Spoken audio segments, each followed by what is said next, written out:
For the first time in the Green Party's history, we are running city government in the UK. We are in government. In Brighton Hove, we are finally able to deliver green policy.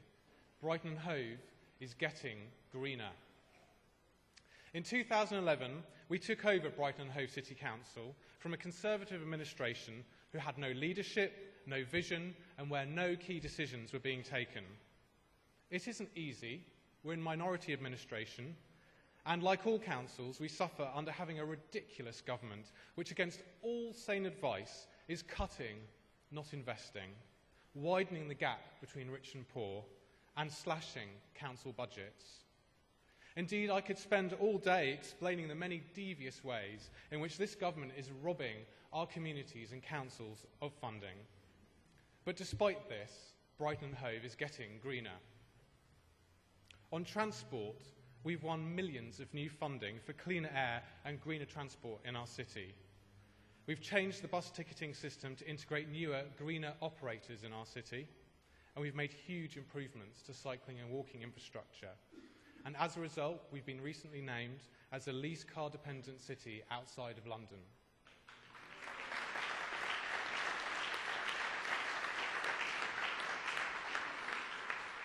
Tories and Labour wouldn't have done this. Brighton Hove is getting greener. On sustainability, in face of howls of opposition, we've adopted the One Planet Living framework, and we told the Rio+20 conference that we would become the world's first One Planet city.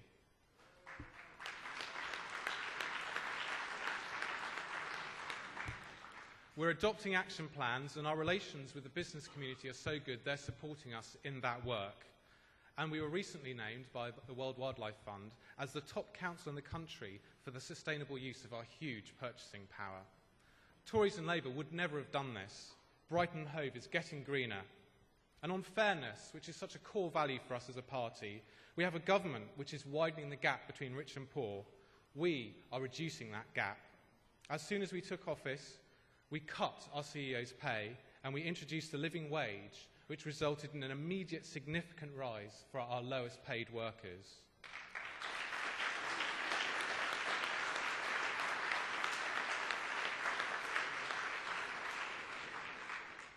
We're building new council houses in our city for the first time in over 20 years. We're bringing empty homes into use. And at a time when the government are getting rid of affordable housing, we're building more.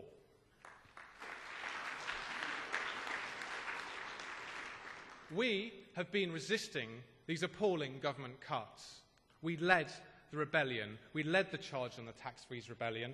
And despite Labour and Tories uniting to force the damaging tax freeze on us at a cost of millions to our city, we're rebelling again this year.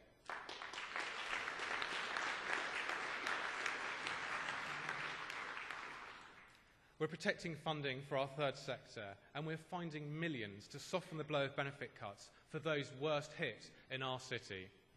Tories and Labour would never have done this, but Brighton Hove is getting greener.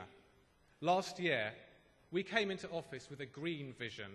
Against all odds, and despite huge vitriolic opposition, we're now delivering on that vision.